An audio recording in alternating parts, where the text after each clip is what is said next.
Good morning, good afternoon, and good evening. Sometimes good night in any place that you may be listening to me this very afternoon in Nigeria.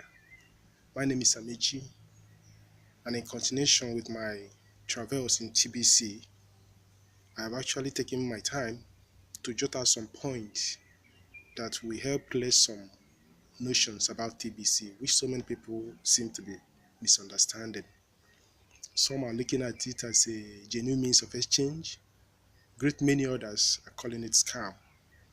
But when you look at all these things, which way are we really to follow? What are we saying in essence? Is TBC really scam? What are the characteristics of scams? What reason do we have to look at TBC as something that is genuine? At the same time, what other reasons do we have to look at it as scam? Can we take our time to go through some certain areas and find out if this is actually so?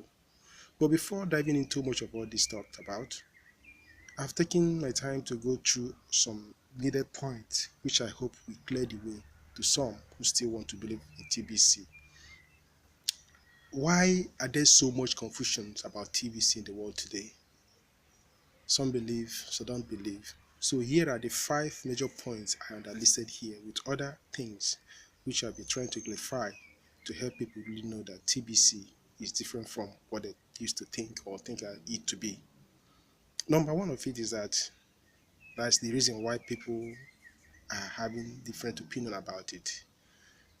TBC is not really spendable because it is not generally accepted as a means of exchange. Yes, people look at this and no, why are you telling me about TBC since I cannot use it to buy anything I want and they are telling me that it's the best cryptocurrency? What reason do you have to back it up? So TBC is not readily spendable and it's not generally accepted as means of exchange.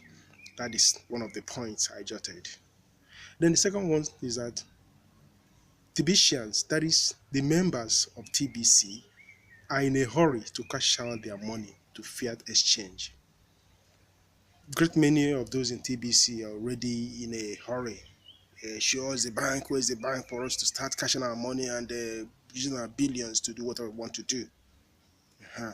So that is the number one. Number two reason TBCians are in a hurry to cash out their money using various banks.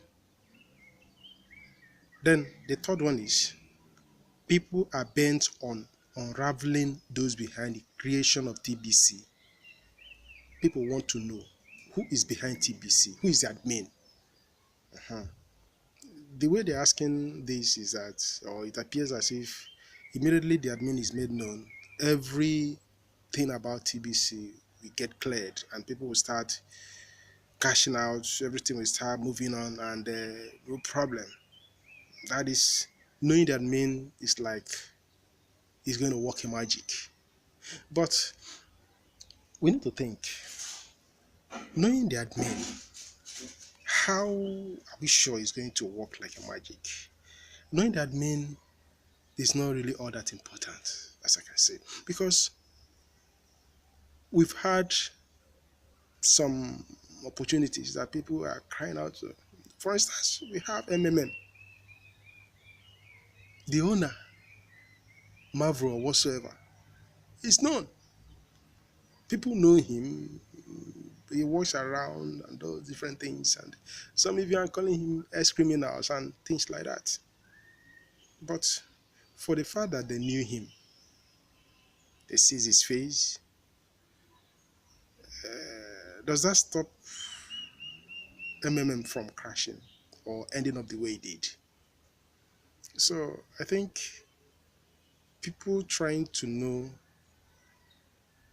the brain behind TBC is not really the most important thing now. So that's the number three reason why we still have confusion in TBC. And the fourth point here is the concept of TBC is entirely different from virtually all that has ever been tried in the world.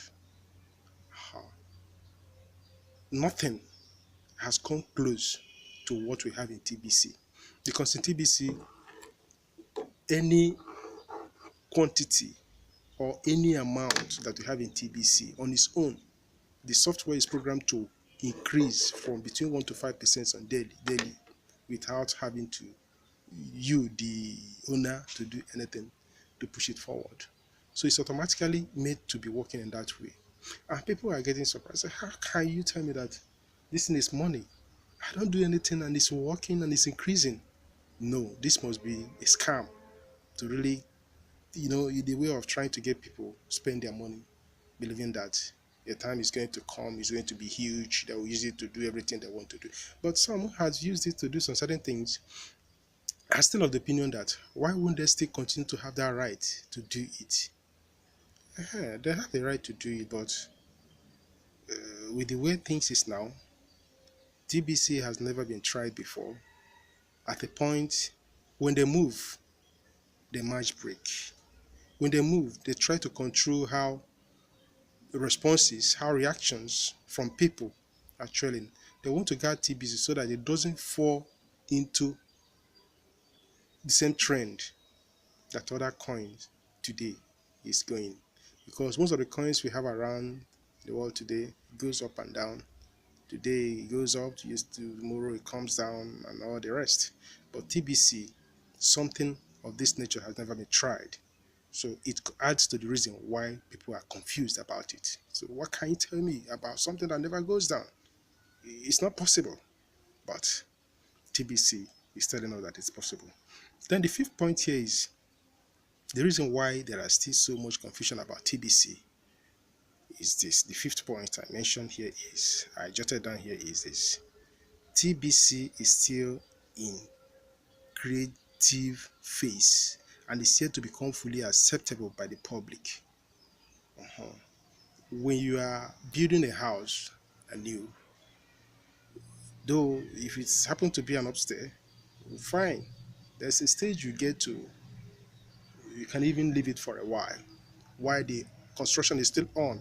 You may have finished downstairs and people started packing in and things like that. But even in that downstairs, there is a stage or some places you say, no, this place will not be habited until I finish it up. It's going to be either 2 or 3 decades or so, as the case may be. So everything you may want in that house that is still under construction may not be readily available, even though it is called a house. But you cannot fully utilize them. So in TBC, something like that is still applicable. You may not want to do all that you will ever have to do in TBC presently because it's still on the creative phase, that is still under construction.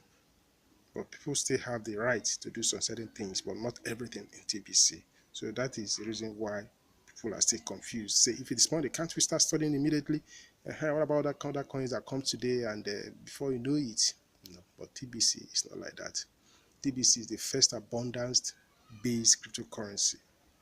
So, despite all the perceived present hindrances that we are having in TBC today, those that really understand how things works in this tech age are not completely doubtful of the possibilities and what is capable of getting, what they're capable of getting in TBC. And they know that TBC is capable of doing so many things, putting things right. Because when they look how it is built, everything about it, they always marveled.